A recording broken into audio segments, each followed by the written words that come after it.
नमस्कार दोस्तों, आज हम बात करेंगे श्री राम के गुरुकुल के साथी निषाद राज गुह की। क्या आपको पता है निषाद राज गुह कौन थे? निषाद राज ने कहाँ से विद्या प्राप्त की थी? निषाद राज की किस कुल के थे? निषाद राज कितने ताकतवर थे? चलिए शुरू करते हैं। निषाद राज सिंह पेगपुर भील आदिवासी समूह के राजा थे। उनका मूल नाम गुहराज था, जिनको हम निषाद राज के नाम से जानते हैं। आज भी श्रृंगेपुर में उनका महल मौजूद है। उनकी शिक्षा कुलिया गुरुकुल में हुई थी, जहाँ पर क्षत्रिय और ब्राह्मण वर्ग के बालक पढ़ा करते हैं।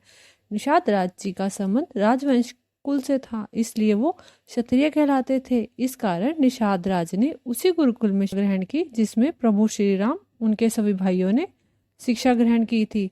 दोनों के गुरु अर्थात दोनों के टीचर एक ही थे। गुरुकुल में ही प्रभु श्री राम की मित्रता निषाद राज से हुई थी। प्रभु श्री राम और निषाद राज को एक साथ शिक्षा दी जाती थी, जैसे कि आजकल के स्कूलों में बच्चों को एक साथ पढ़ाया जाता है। उस समय भी ऐसे ही प्रभु श्री राम और निषाद राज को समान आसन पर समान रूप से शिक्षा मिली। प्रभु श्री राम और निषाद राज को मित्रता तब सामने आई जब प्रभु श्री राम को 14 वर्ष का वनवास हुआ और वनवास के आरंभिक काल में जब उनकी मंत्री सुमंत द्वारा ये पता चला कि ये श्रृंगपुर की सीमा है और यहाँ के राजा निषाद राज कुंवर हैं, तब प्रभु श्री राम को स्मरण आया कि ये तो मेरे मित्र का राज्य है। और तब प्रभु श्री राम ने निषाद राज के पास अपने आने का संदेश पहुंचाया, जिसको सुनकर निषाद राज खुशी से झूम उठे कि उनके मित्र अयोध्या के राजा राम मुझे मिलने आए हैं। निषाद राज ने उसी क्षण अपने भाई बंधुओं को बुला लिया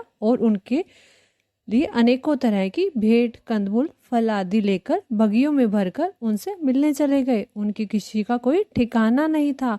प्रभु से मिलते ही उन्होंने उनको दंडवत प्रणाम किया और सारी भेंट उनके समक्ष रख दी। प्रभु श्री राम ने उनको अपने पास बिठाया और उनसे उनकी कुशलता पूछने लगे। निषाद राज ने उत्तर दिया, प्रभु आपके चरण कमल के दर्शन से सब कुशल है। हे प्रभु, आज आपने मुझे दर्शन देकर मुझे भी भाग्यवान पुरुषों की गिनती में डाल दिया है।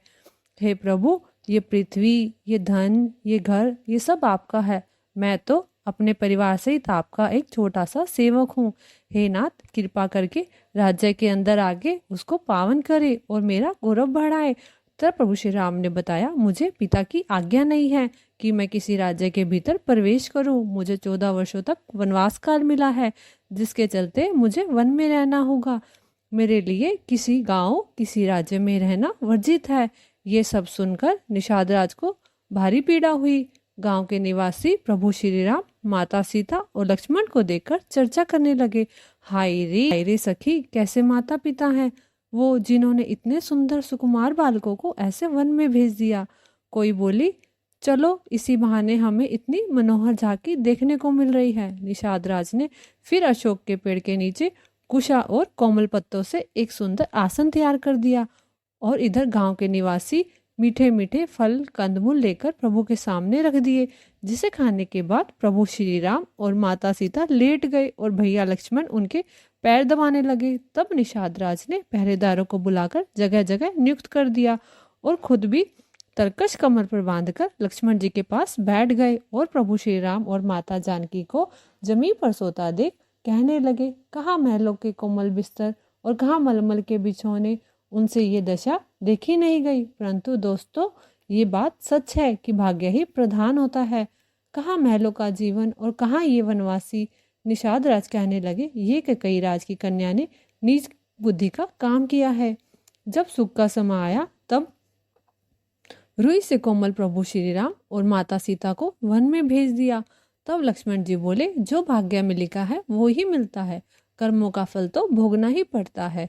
निषाद राज ने केवट के साथ प्रभु श्री राम, माता सीता और लक्ष्मण के साथ गंगा नदी पार की और जब प्रभु श्री राम ने उनको वापस जाने के कहा तो निषाद राज जी हाथ जोड़कर दीन वचनों से बोले, हे रघुनाथ, हे रघुकुल शिरोमणि, मुझे अपने साथ रखिए।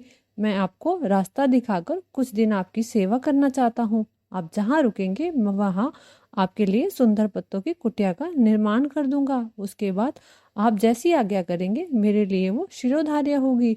उसका प्रेम देखते हुए प्रभु श्री राम ने गुह को साथ चलने की अनुमति दे दी। दोस्तों, अब बात करते हैं निषाद राज गुह की ताकत के बारे में। विद्या अध्ययन के समय जो अस्त्र शस्त्र का ज्ञान प्रभु श्री राम को दिया गया था, वही ज्ञान गुरु द्वारा निषाद राज गुह को भी दिया गया।